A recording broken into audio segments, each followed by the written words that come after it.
Another overtime / shootout loss. It's really frustrating.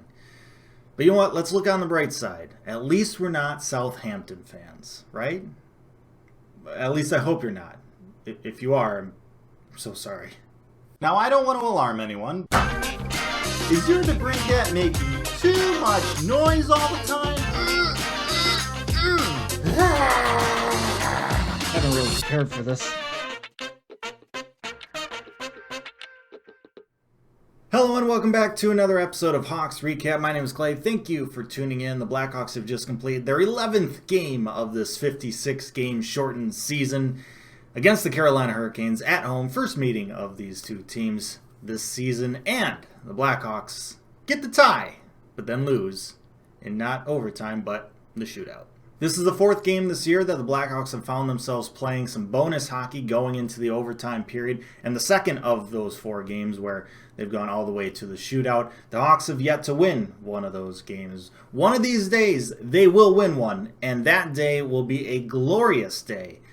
But that day is not today.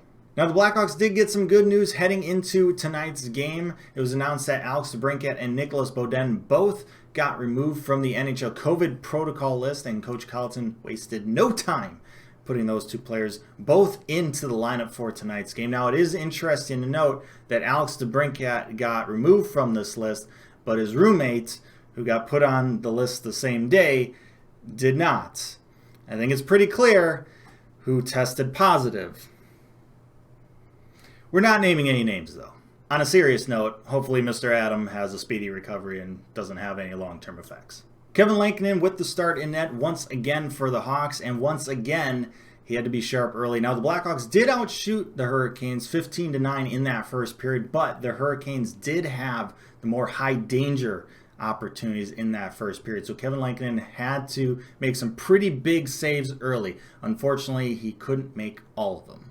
Not quite 4 minutes into the game, Hurricanes with the puck going into the offensive zone. 3-on-3 rush. Didn't really look like anything was amounting. Jordan Staal with the puck up the right-hand boards, and he just kind of shovels the puck one-handed towards the crease, and somehow it gets through everyone and finds Svechnikov's stick on the back post, and he just taps it in.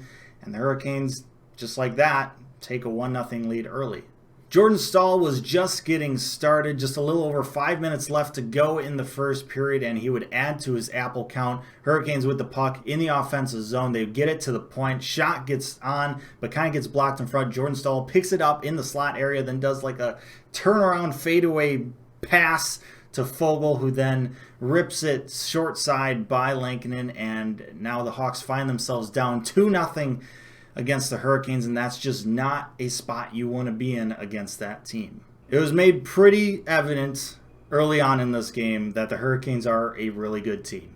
I mean, this is a team that in my season preview video I picked to be in the Stanley Cup final. They have good offense, they have great defense, they're fast, they have a great penalty kill, they create opportunities seemingly out of nowhere.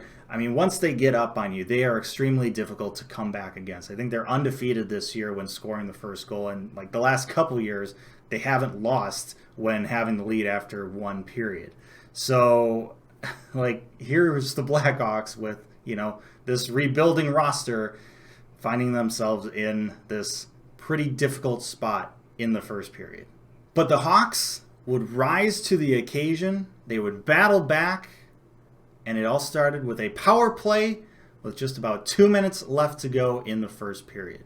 Hawks would get the puck into the zone. They would find a way to keep it into the zone, and they would then get it to Beaudin at the point, who would find Kubalik, who would then find Suter cross ice, who would then find Kurashev at the back post for the tap-in. Tic-tac-toe play. Kurashev tap-in goal, so hot right now. And the Hawks get on the board and grab themselves some life. And then with just under 20 seconds left to go in the first period, something wonderful happens. Blackhawks try to dump the puck into the zone, but the Hurricanes defenseman knocks it down with their stick because apparently their sticks are magnets to the puck. I'll talk more about that later on. And then they try to clear it, but they clear it right to Patrick Kane's stick. And he has a lot of room in the slot, and well, it's Patrick Kane. Low blocker side beats James Reimer. How about them apples, Jordan Staal? Cue that Chelsea Dagger because the Blackhawks have just tied this game up heading into the second period. I can't tell you how happy I am to see this out of this team. With all the players out, with all the young players playing, to go down multiple goals early against a team like the Carolina Hurricanes. I mean, it looked like it was going to be a long night.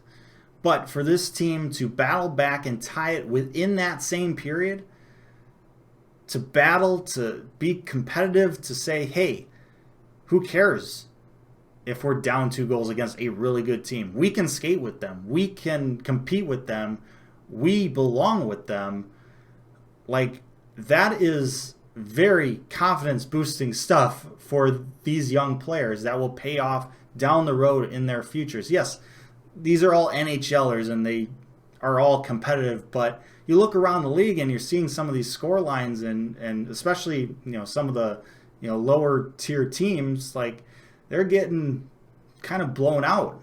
But the Hawks, they've been competitive this year in a season where a lot of people didn't think they were going to stand a chance at being competitive. The Hawks have gotten a point in like 7 of the last 8 games.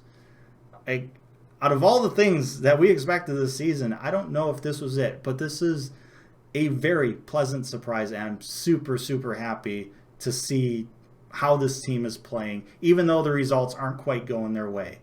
Like, this makes me excited. Now, the second period would be pretty even. Both teams getting their opportunities, back and forth game. Both goaltenders saying no way Jose to all of those opportunities. No goals were scored, and so we go into the third period still tied at 2 apiece. Now, the third period was kind of where the Hurricanes took over a bit. They would outshoot the Hawks 17-6 in that last frame. But it's not like the Hawks weren't competitive. They were skating with the Hurricanes, and they had some moments where they looked like they were going to generate some great opportunities, some odd man rushes, but just out of nowhere, a stick would just knock the puck away. The Hurricanes are so good with their sticks. They remind me of the Nashville Predators like 3 to 5 years ago.